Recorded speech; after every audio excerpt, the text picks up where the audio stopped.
मंडळी, राखी बांधताना ही एक चूक चुकूनही करू नका. तर तुमच्या भावाला राखी बांधण्याआधी गणपती बाप्पा, श्री स्वामी समर्थ तसंच तुमचे जे आराध्य दैवत असतील त्यांना एक राखी नक्कीच अर्पण करावी. त्यानंतरच आपल्या भावाला राखीही बांधावी.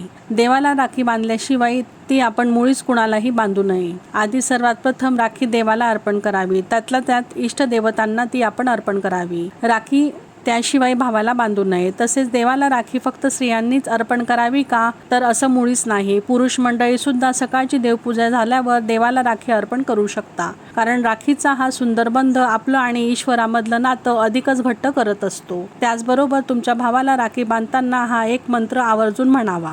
तो मंत्र पुढील प्रमाणे: येन बद्धो बळीराजा दानवेंद्रे महाबला तेन त्वाहम बंगयामी रक्षे चलमाचल. अशा प्रकारे भावाला आपण राखीही बांधावी. श्री स्वामी समर्थ.